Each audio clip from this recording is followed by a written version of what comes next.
प्रिय विद्यार्थियों, Jyotiba Phule group of education में आपका स्वागत है। मैं कई दिनों से लगातार विज्ञान कक्षा 10 अध्याय 6 के शिक्षण बिंदुओं पर आपका ध्यान आकर्षित कर रहा हूं।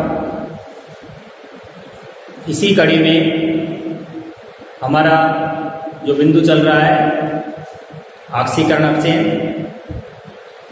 और आक्सीकरण अपचयन की मैंने आपको शुरुआत में ही परिभाषा देकर के बताया है कि आक्सीकरण से तात्पर्य है ऑक्सीजन का संयोग करना, अर्थात आक्सीकरण वे रासायनिक अभिक्रियाएं हैं जिसमें ऑक्सीजन या ऋण विद्युतीय तत्व का जुड़ना, हाइड्रोजन या धन विद्युतीय तत्व का निष्कासन होना आक्सीकरण कहलाता है। इसी प्रकार से हाइड्रोजन या धन विद्युतीय तत्व का जुड़ना, ऑक्सीजन या ऋण विद्युतीय तत्व का निष्कासन होना अपचयन कहलाता है। इसे ऑक्सीजन के संयोग, वियोजन, हाइड्रोजन के संयोग, वियोजन के आधार पर मैं आपको बता चुका हूं।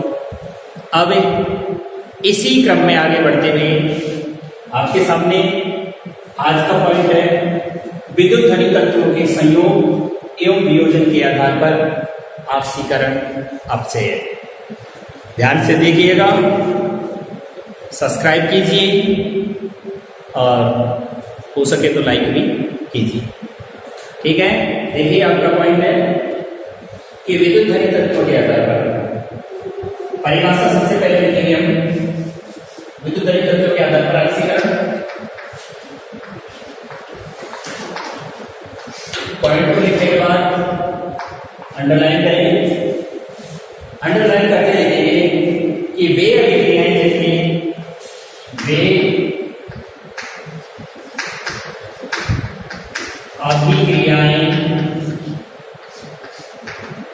जिनमें वे अभिक्रियाएं जिनमें विद्युत ध्वनि तत्व या धन विद्युतीय तत्व कह सकते हैं, विद्युत ध्वनि तत्व, इसे हम धन विद्युतीय तत्व भी कह सकते हैं।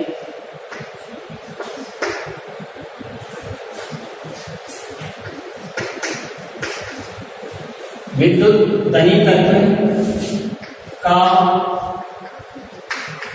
निष्कासन होता है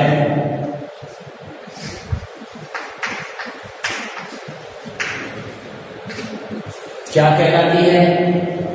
आक्सीकरण अभिक्रिया कहलाती है।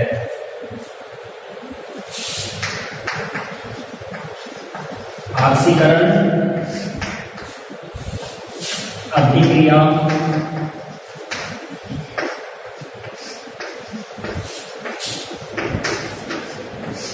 कहलाती है। जैसे एग्जाम्पल के तौर पर मैं आपको बताऊं,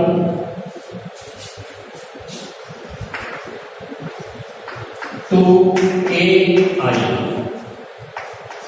नाम हो गया पोटेशियम आयोडाइड। क्या नाम है? पोटेशियम आयोडाइड, और उसकी क्रिया हमने Cl2 से करवाई। रिएक्शन है, यहां पर आपको दिखाई दे रहा होगा पोटेशियम आयोडाइड एक विद्युत ध्वनि या धन विद्युतीय तत्व है। पोटेशियम आयोडाइड ये क्या है? धन विद्युतीय तत्व या विद्युत धनी तत्व है।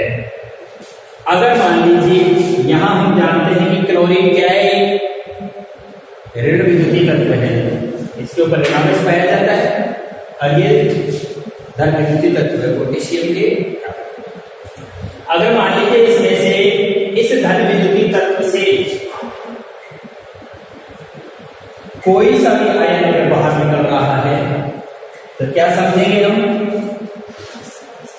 अभिक्रिया का क्या हो रहा है? ऑक्सीकरण हो रहा है। जैसे बनने वाली चीज हमारे सामने बन गया 2KCl प्लस I2, यानी पोटेशियम आयोडाइड से आयोडीन का निष्कासन एक ऑक्सीकरण अभिक्रिया है। क्यों? क्योंकि पोटेशियम आयोडाइड जो विद्युत धनी तत्व है, इससे आयोडीन का बाहर निकलना ऑक्सीकरण कहलाता है। यहां पोटेशियम आयोडाइड से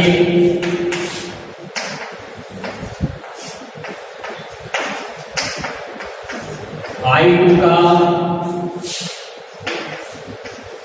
निष्कासन ऑक्सीकरण कहलाता है।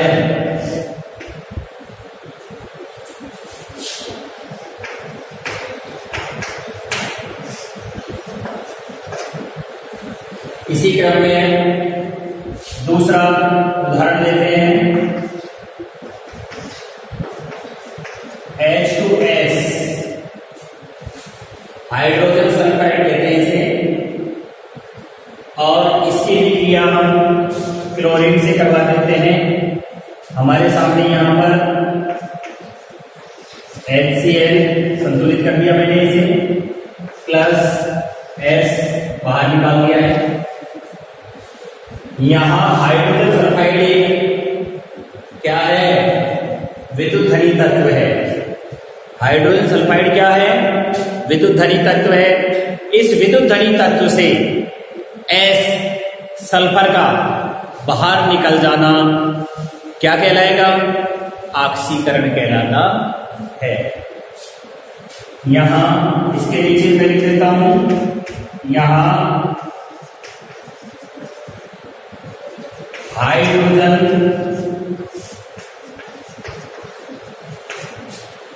सल्फाइड से सल्फर S का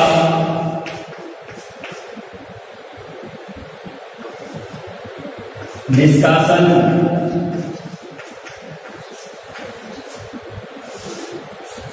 ऑक्सीकरण कहलाएगा।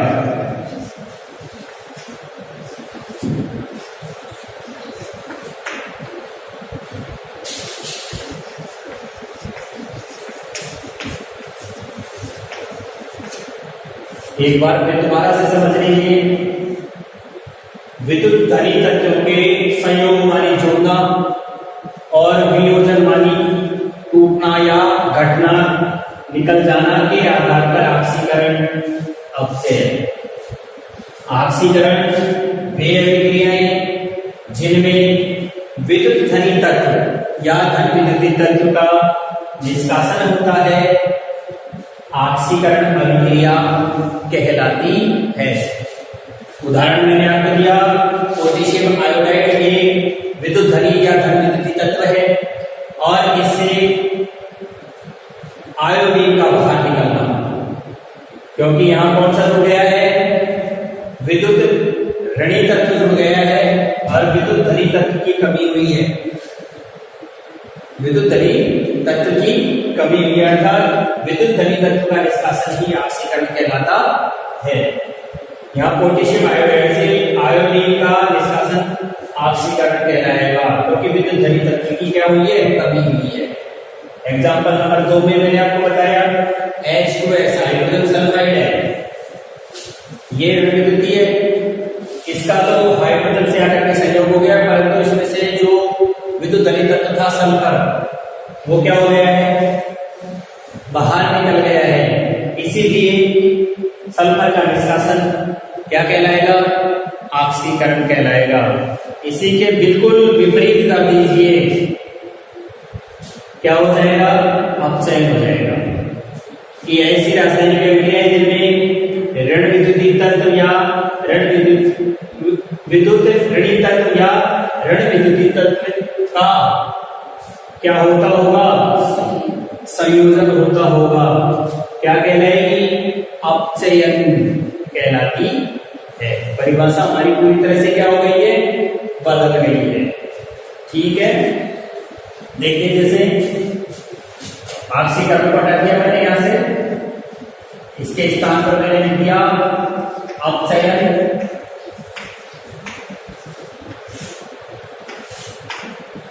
ऑक्सीकरण के स्थान पर मैंने क्या लिख दिया? अपचयन कह दिया। इसकी परिभाषा बिल्कुल विपरीत हो जाएगी। यहां पे अभिक्रियाएं जिनमें विद्युत धनी तत्व की जगह क्या लिख रहे हैं हम?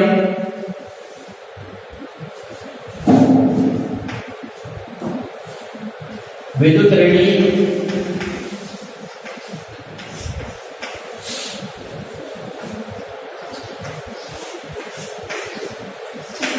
या ऋण विद्युतीय तत्व का निष्कासन की जगह क्या लिखेंगे हम?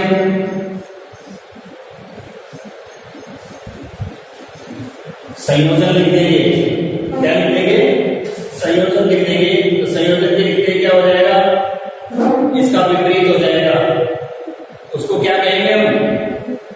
संयोग और वियोग के आधार पर इसको हम अपचयन कह देंगे। कि ऐसी अभिक्रियाएं जिनमें विद्युत ऋणी तत्व या ऋण विद्युतीय तत्व का क्या होता होगा?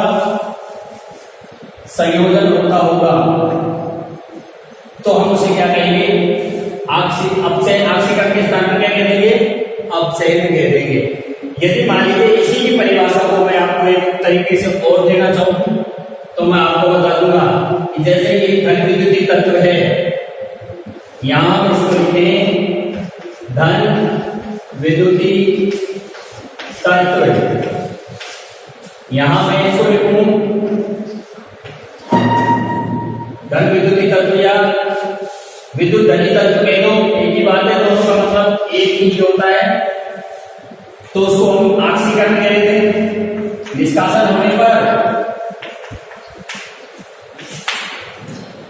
परिभाषा का दूसरा एग्जाम्पल लेकर के देखते हैं।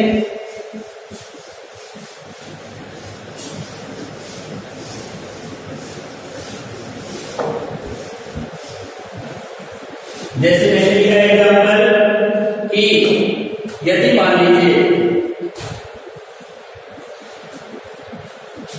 धन विद्युतीय तत्व यदि छूट जाए तो क्या होगा?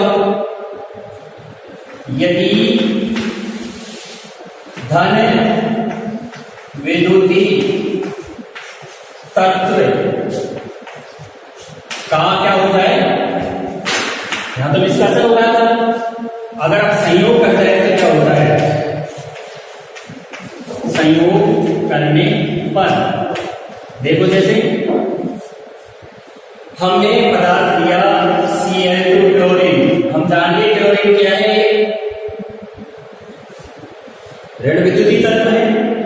और इसके साथ यदि हमने Mg को जोड़ करके अभिक्रिया करवा दी तो क्या बन गया हमारे सामने? MgCl। ये ऋण विद्युतीय में आकर के क्या जुड़ा है?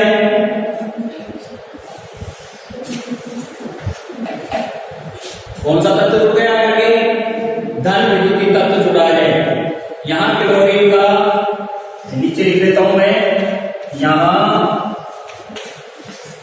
क्लोरीन का मैग्नीशियम में क्या करना? ऊपर वाली बात जो है निकलती है संयोग। संयोग वाली जुड़ना क्या कहलाएगा? ये जो परिभाषा थी इसी के अनुसार ले लो। धन विद्युतीय तत्व का निष्कासन होता हो ऑक्सीकरण कहलाती है। परंतु यदि मान लीजिए धन विद्युतीय तत्व क्या हो जाएगा, जुड़ जाएगा। तो क्या बन जाएगा हमारे सामने, अपचयन बन जाएगा। क्या बन जाएगा, अपचयन।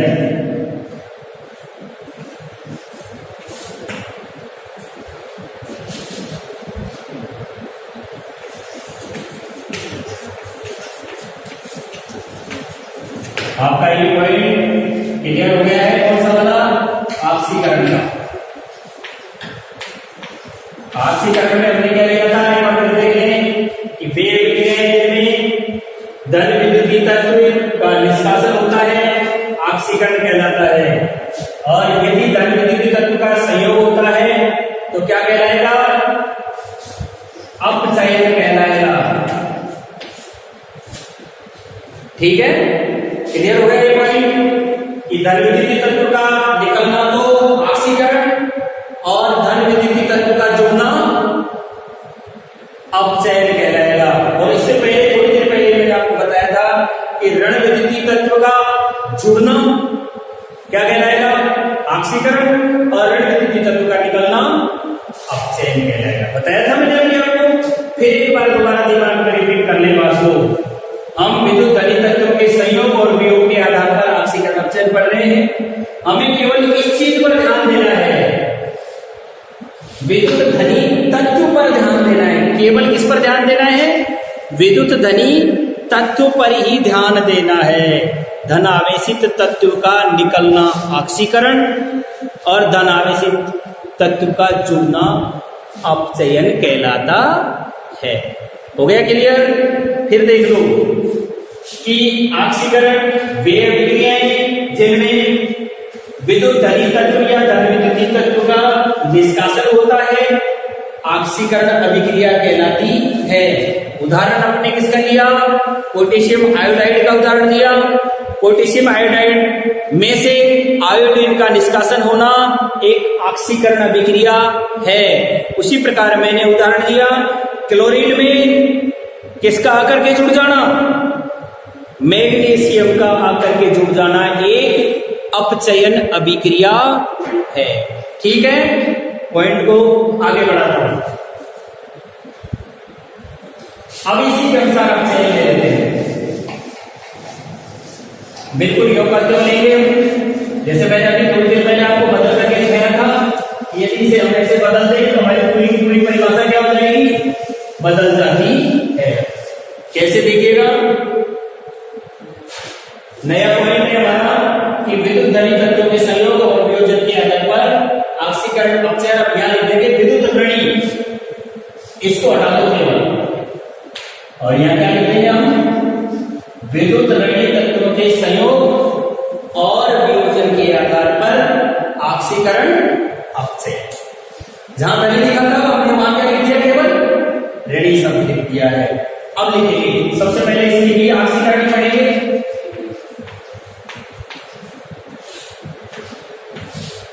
सबसे पहले इसके लिए हम क्या पढ़ रहे हैं, ऑक्सीकरण पढ़ रहे हैं। तो इसमें लिखेंगे वे अभिक्रियाएं जिनमें पदार्थ वे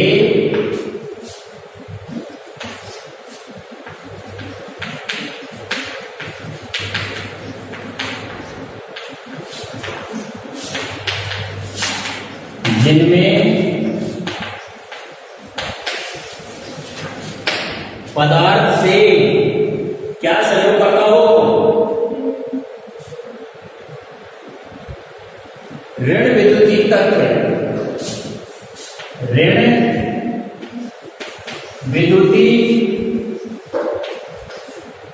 तत्व, जिसको हम क्या कहते हैं, विद्युत ऋणी भी कह देते हैं, विद्युत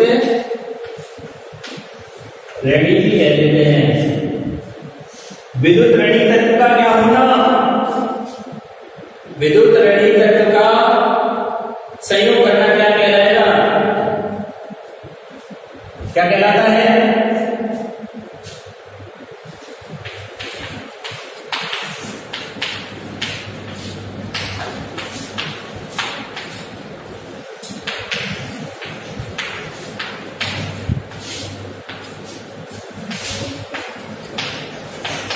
मैंने या ऋण विद्युतीय तत्व का संयोग करना, हाइड्रोजन या धन विद्युतीय तत्व का निष्कासन होना ऑक्सीकरण कहलाता है। चारों को एक साथ जोड़ दिया मैंने, जो चार अलग अलग पॉइंट बताए हैं ना आपको, इन चारों पॉइंटों को एक साथ जोड़ करके मैं बता रहा हूं।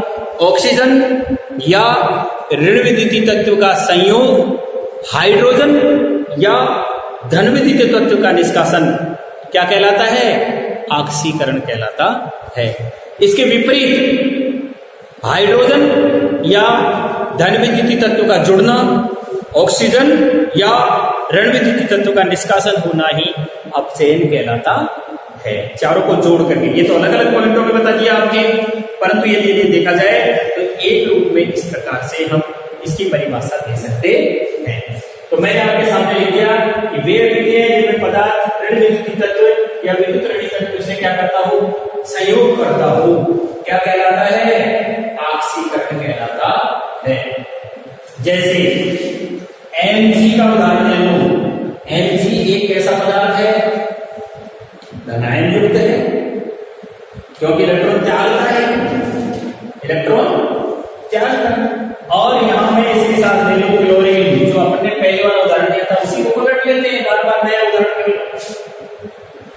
Mg को हमने किससे, ये कौन सा पदार्थ है? ऋण विद्युतीय पदार्थ है। कौन सा पदार्थ है ये? एक ऋण विद्युतीय पदार्थ है। और ऋण विद्युतीय पदार्थ को किससे जोड़ रहे हैं हम? धन विद्युतीय तत्व से। ये इसके साथ क्या कर रहा है? संयोग कर रहा है। अब क्या बन रहा है? MgCl2 बनना। देखिए इससे पहले वाली परिभाषा में इसमें अंतर ये है कि यहां पहले हम क्लोरीन को ले लेते, आकर के धनावेश किससे जुड़ रहा था?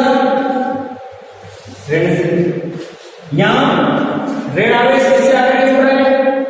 धन से आकर के जुड़ रहा है वही, बन वही रहा है, लेकिन बात कहां की जा रही है? यहां इसको जुड़ता हुआ दिखा रहे हैं, वहां इसको इसमें जुड़ता हुआ दिखाया गया। ठीक है, तो Mg+Cl2, MgCl2 मैग्नीशियम क्लोराइड का बनना क्या है? ऑक्सीकरण है। कैसे लिखेंगे? यहां मैग्नीशियम का, यहां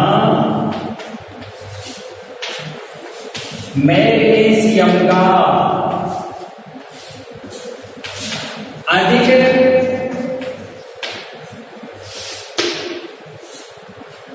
विद्युत ऋणी तत्व, क्या नाम है इसका? विद्युत ऋणी तत्व का क्या नाम है? ध्यान से देखिए बोर्ड में, यहां अधिक विद्युत ऋणी तत्व का क्या नाम है? क्लोरीन से संयोग करना एक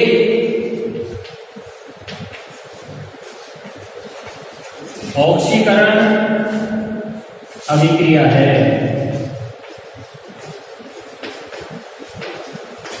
आ गया होगा मुझे ऐसा लगता है आपके समझ में कि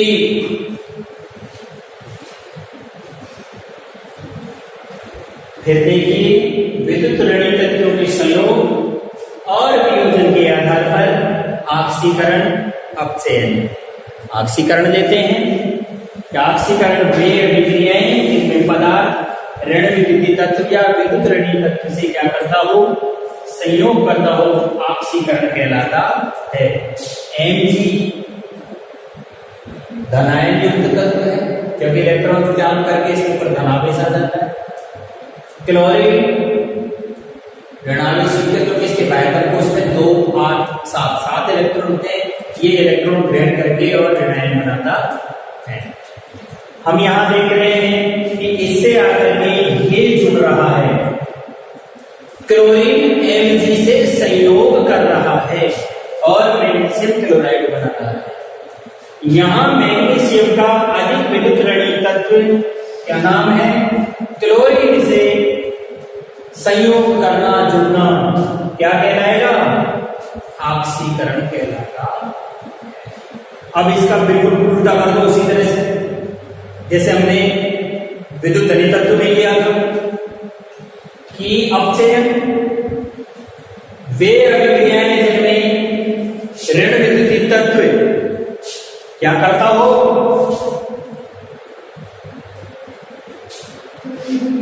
वियोजन करता हो क्या कहलाएगा? अपचयन। हो गया क्लियर? इसी परिभाषा को यहां मैं अपचयन लिख दूं, यहां तो मैंने क्या लिख दिया? अपचयन लिख दिया। मैं लिखूंगा वे अभिक्रिया जिनमें पदार्थ ऋण विद्युतीय तत्व या विद्युत ऋणी तत्व का निष्कासन करता हो, वियोजन करता हो, क्या कहलाएगा? हो गया क्लियर? उदाहरण ले लेते हैं, मैं इसी को बदल दूं। देखिए आपके सामने मैंने यहां ऑक्सीकरण को हटा करके अपचयन लिख दिया।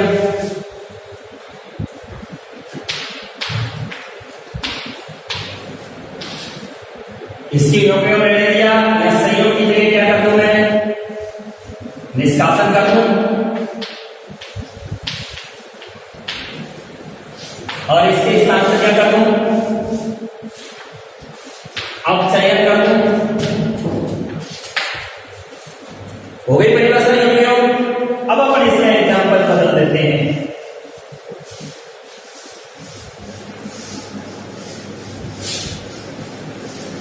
देखिए जैसे मैं उदाहरण में लिख दूं 2 FeCl2 3 कर देते हैं दोस्तों। 2 FeCl3 प्लस लगा करके H2 रिएक्शन एरो। अभिक्रिया का क्या हो गया? संकेत हो गया। संतुलित करके क्या बनाओ और इसको बाहर निकालो। बताओ कौन सी चीज निकालनी है हमको? देखिए अच्छी तरह देखिए, परिभाषा में आपको पूरी तरह समझ में आ जाएगा क्या बाहर निकालना है। बाहर निकालना है विद्युत ऋणी तत्व को। किसको बाहर निकालना है? विद्युत ऋणी तत्व को। इसमें पहचानिए विद्युत ऋणी तत्व क्या है,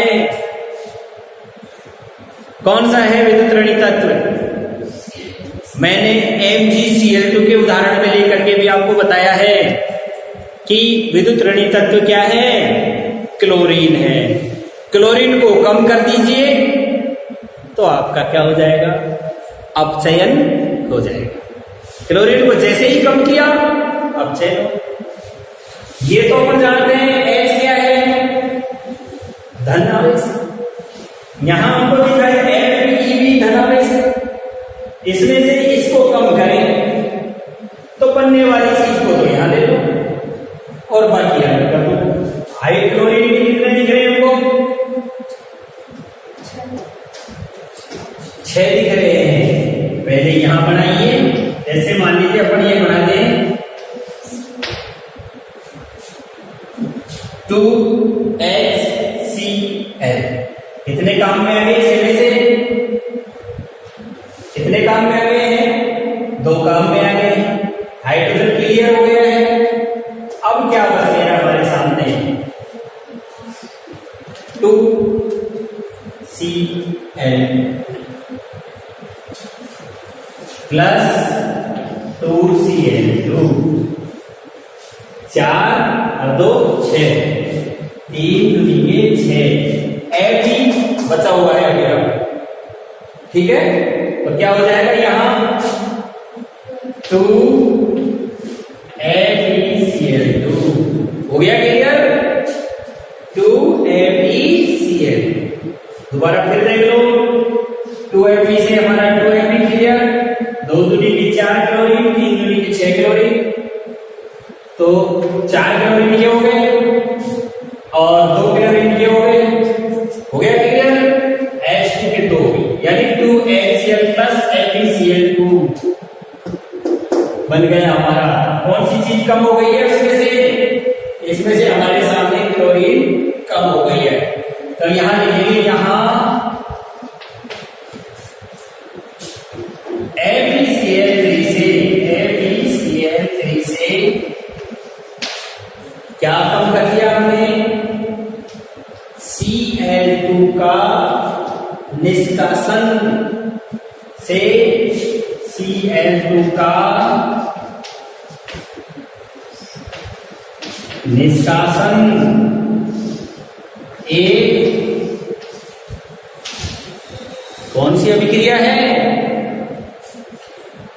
अपचयन अभिक्रिया है।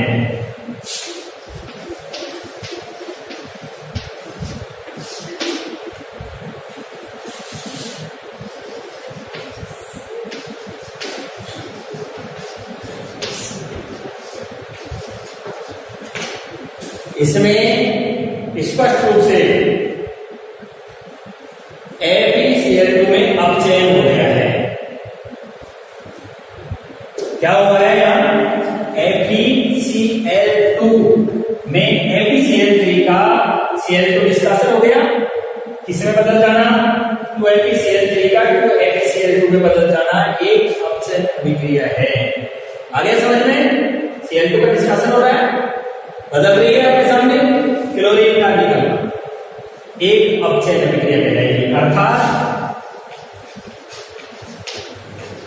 2FeCl3 से 2FeCl2 बनना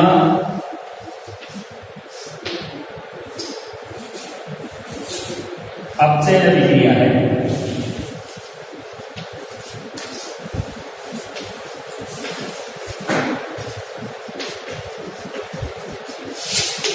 और आपका ये पॉइंट पूरा हो गया है।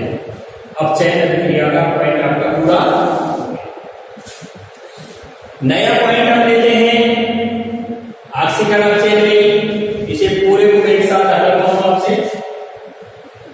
मेरे समझ में आपने ये अच्छी तरह से जान लिया होगा कि ऑक्सीकरण किसे कहते हैं कि वे रासायनिक अभिक्रियाएं जिनमें पदार्थ से ऋण विद्युतीय तत्व या विद्युत ऋणी तत्व का संयोग होना ऑक्सीकरण कहलाता है। और वे अभिक्रियाएं जिनमें पदार्थ ऋण विद्युतीय तत्व या विद्युत ऋणी तत्व का निष्कासन करता है क्या कहलाता है? अपचयन कहलाता है। दोनों के एग्जाम्पल मैं आपको दे चुका हूं। ठीक है, आगे बढ़ते हैं।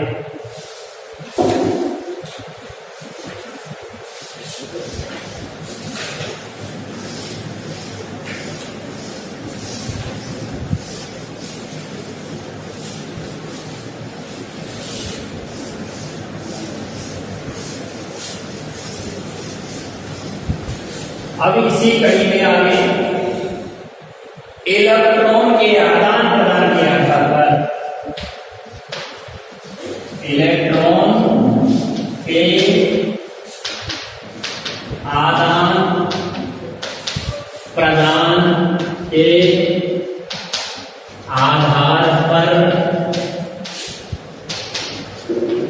ऑक्सीकरण अपचयन,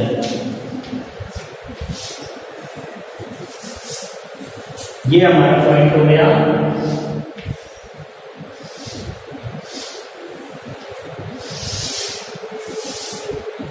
इलेक्ट्रॉन के आदान प्रदान के आधार पर ऐसी रासायनिक अभिक्रियाएं जिनमें सबसे पहले देखेंगे ऑक्सीकरण के बारे में।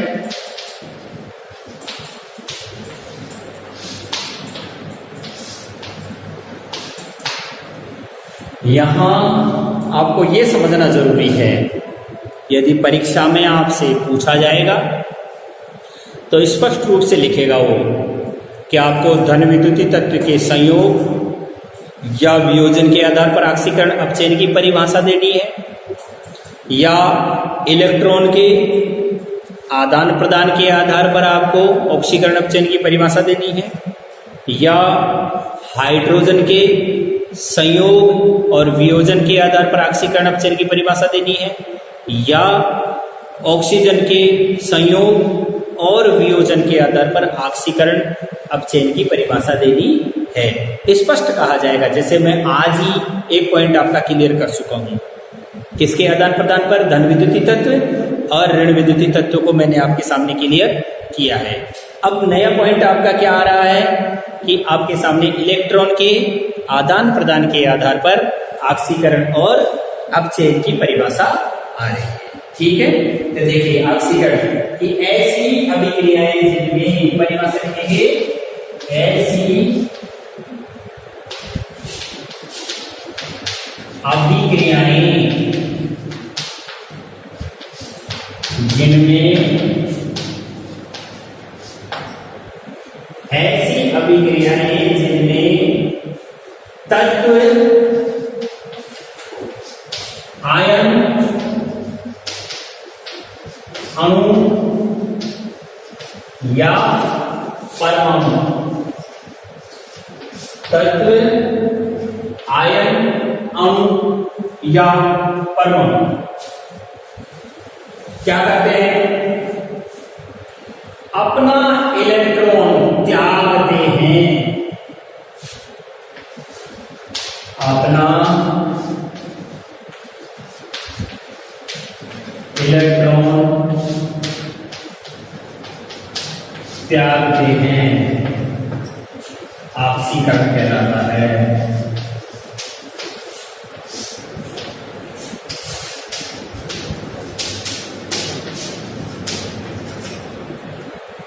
कि ऑक्सीकरण ऐसी अभिक्रियाएं हैं जिनमें तत्व आयन अणु या परमाणु अपना इलेक्ट्रॉन त्यागते हैं, क्या कहलाता है?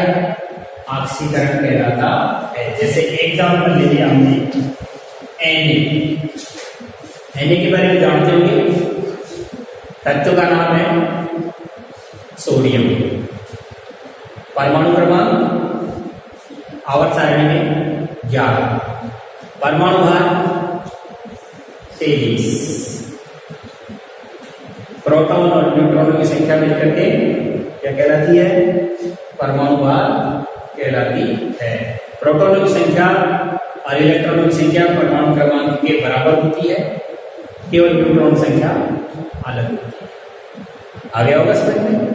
हम जानते हैं कि सोडियम के बाह्यतम कोश में इलेक्ट्रॉन 2, 8, 1 होते हैं, 2, 8, 1 होते हैं, और सोडियम अपना एक इलेक्ट्रॉन क्या कर देता है? त्यागता है। सोडियम अपना एक इलेक्ट्रॉन त्यागता है, और जब सोडियम अपना एक इलेक्ट्रॉन त्याग कर देगा तो इलेक्ट्रॉन त्याग की अभिक्रिया क्या कहलाएगी? ऑक्सीकरण। आगे होगा समझ में? यहाँ सोडियम ले लिया हमने और सोडियम से हमने क्या कर दिया? इलेक्ट्रॉन को अलग कर दिया। जैसे ही एक इलेक्ट्रॉन अलग होगा, सोडियम के ऊपर क्या आ गया? एक इलेक्ट्रॉन का त्याग किया है, प्लस धनावेश आ गया, ये इलेक्ट्रॉन को क्या कर दिया? इसने बाहर निकाल दिया है। तो आपके सामने स्पष्ट हो गया होगा कि सोडियम का इलेक्ट्रॉन त्यागना एक कैसी अभिक्रिया है? ऑक्सीकरण। सोडियम का इलेक्ट्रॉन त्यागना एक ऑक्सीकरण अभिक्रिया है। उसी प्रकार जैसे मान लीजिए Fe और Fe की अगर हमने घात कितनी लगा दी? 2 प्लस, इसका मतलब क्या समझ गए आप? फेरस कितने इलेक्ट्रॉन त्याग चुका है अब तक? ये 2 त्याग चुका है। यदि मान लीजिए ये यहाँ Fe3 प्लस कर देता है, तो इसका मतलब फेरस से फेरिक बनना, आयरन का फेरस से फेरिक बनना एक कौन सी अभिक्रिया है? ऑक्सीकरण अभिक्रिया है।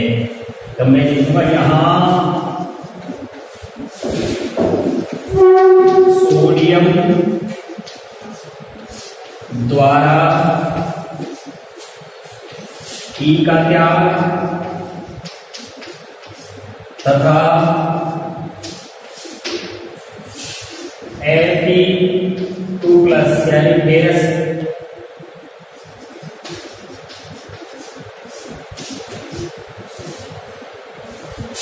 का ई त्याग कर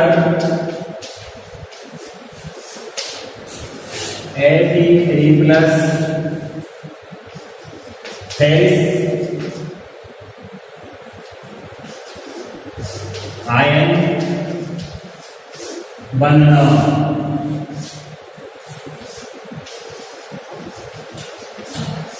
एक कैसी अभिक्रिया है? ऑक्सीकरण अभिक्रिया है।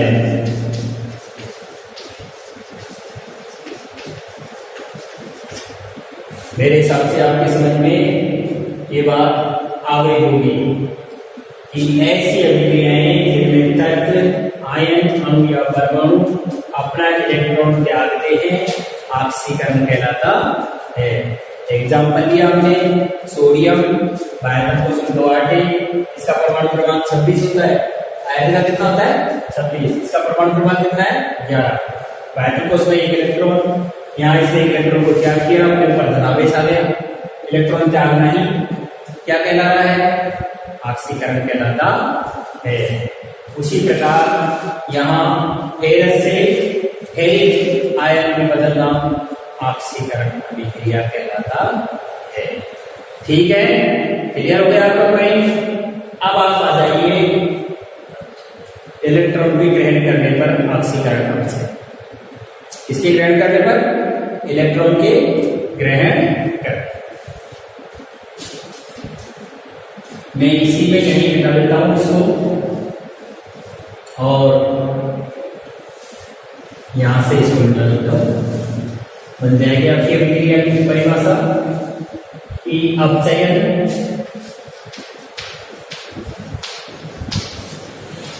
ऐसी अभिक्रियाएं में तत्व आयन अणु या परमाणु अपना इलेक्ट्रॉन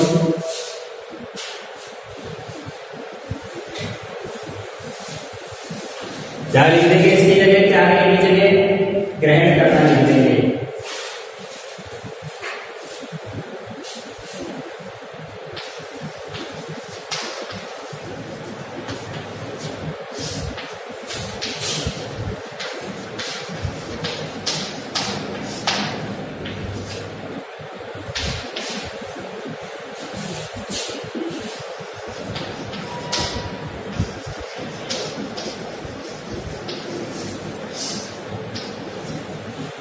अपचयन कहलाता है। वही परिभाषा हमारी उदाहरण से ले लेंगे इसके।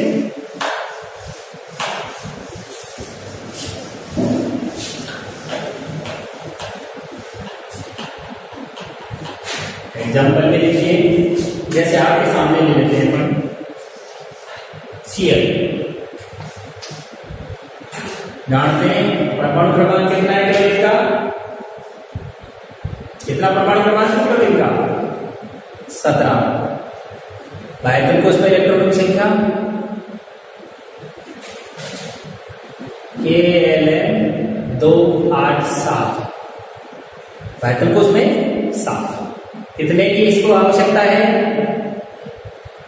1 इलेक्ट्रॉन की आवश्यकता है। क्लोरीन का 1 इलेक्ट्रॉन ग्रहण करना क्या कहलाएगा, यहां क्लोरीन का 1 इलेक्ट्रॉन ग्रहण करना क्या कहलाएगा, अपचयन कहलाता है। क्लोरीन का परमाणु क्रमांक 17, बाह्यतम कोष में K कक्ष में 2, L कक्ष में 8 और M कक्ष में 7। अष्टक नियम के अनुसार अधिकतम 8 इलेक्ट्रॉन करना, इसके लिए क्लोरीन को क्या करना पड़ेगा, 1 इलेक्ट्रॉन को ग्रहण करना पड़ेगा। और इलेक्ट्रॉन आयन अणु परमाणु के द्वारा क्या कहलाता है, अपचयन कहलाता है। क्लोरीन ने इलेक्ट्रॉन ले लिया और जैसे ही इलेक्ट्रॉन लिया क्लोरीन के ऊपर कौन सा आवेश आ गया, भाई कर्जा लेगा वो ऋणी होगा, ऋणावेश होगा। जो देगा पैसा वो धनी होगा, उसके ऊपर धनावेश होगा। अर्थात इलेक्ट्रॉन का त्याग करेगा, धनावेश आएगा। इलेक्ट्रॉन को ग्रहण कर रहा है, ऋण ले रहा है, कर्ज ले रहा है, तो इसके ऊपर ऋण आवेश आएगा। क्लोरीन हो गया, आगे होगा आपके समझ में। इसी प्रकार से दूसरा उदाहरण, manganese dioxide MnO, manganese dioxide. हम क्या देख रहे हैं कि इसके ऊपर पहले से कर्जा है, पहले से कर्जा ऋणावेश है। अगर मान लीजिए ये और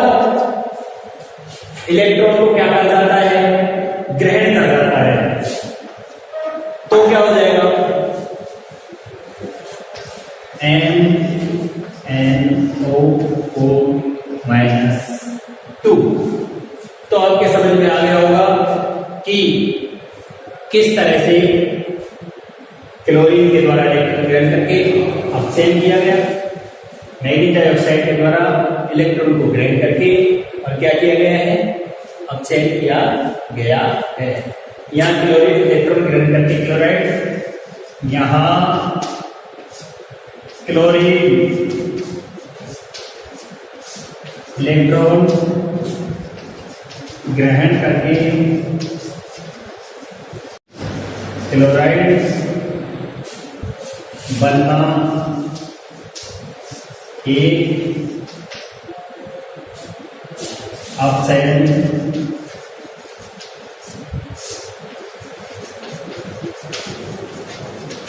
अभिक्रिया है। उसी प्रकार MnO4- का परमैंगनेट आयन,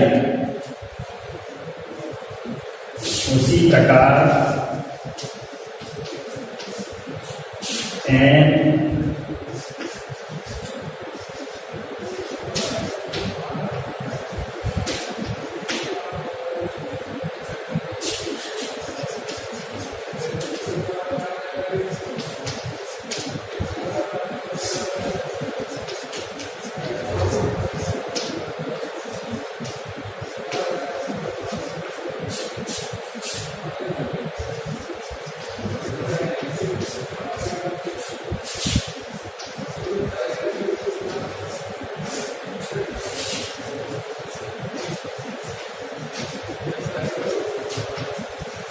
अपचयन अभिक्रिया है।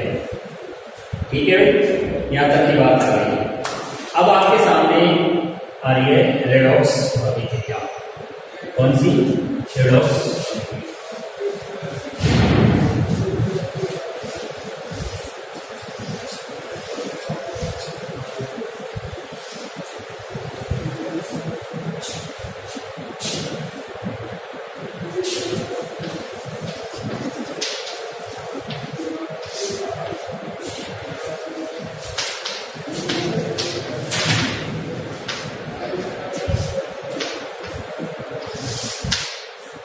इसको उपचय अपचयन अभिक्रिया के नाम से भी जानते हैं, उपोपचय अभिक्रिया के नाम से भी जानते हैं, रेडॉक्स अभिक्रिया के नाम से भी जानते हैं। यानी इसमें एक का ऑक्सीकरण होता है तो दूसरे पदार्थ का अपचयन होता है।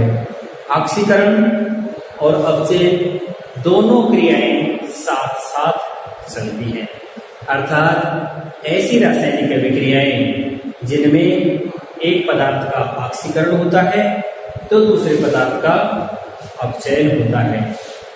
इस प्रकार की अभिक्रिया को हम रेडॉक्स अभिक्रिया, उपचयन अपचयन अभिक्रिया या उपोपचय अभिक्रिया के नाम से जानते हैं।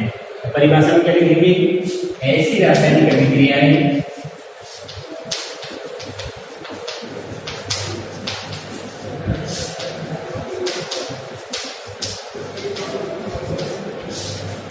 जिसमें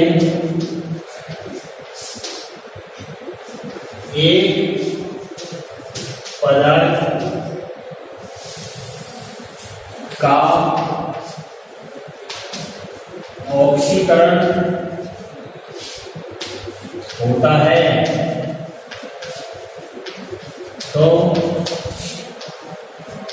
दूसरे पदार्थ का अपचयन होता है।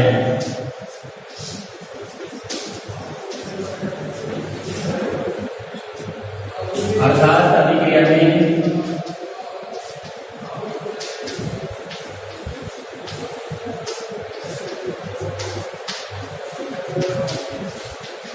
ऑक्सीकरण तथा अपचयन दोनों साथ साथ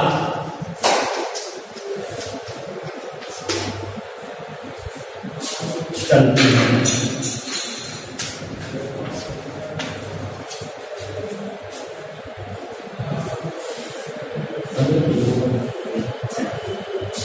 इसे उपचयन, अपचयन, उपोपचय या रेडॉक्स अभिक्रिया के नाम से जानते हैं। या कभी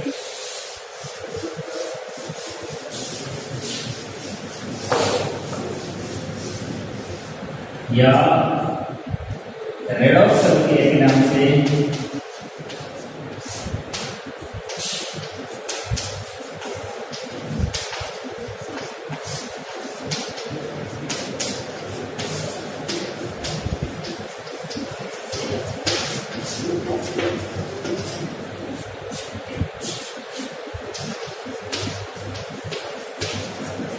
जैसे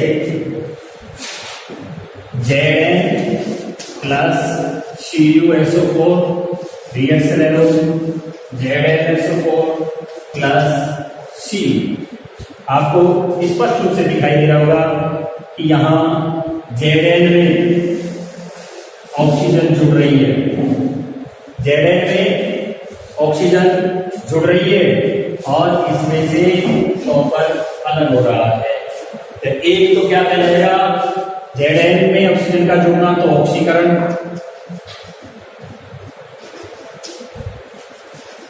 और ये कहलाएगा अपचय। आपको दिखाई दे रहा होगा Zn जिंक ने यहाँ क्या कर दिया है, ऑक्सीजन को साथ जोड़ दिया है। ऑक्सीजन या ऋणविद्युत तत्व का जुड़ना ऑक्सीकरण कहलाता है। इसी प्रकार कॉपर में से ऑक्सीजन का निष्कासन हो गया है, ये क्या कहलाएगा आपको, अपचयन कहलाता है। इसे ही हम रेडॉक्स अभिक्रिया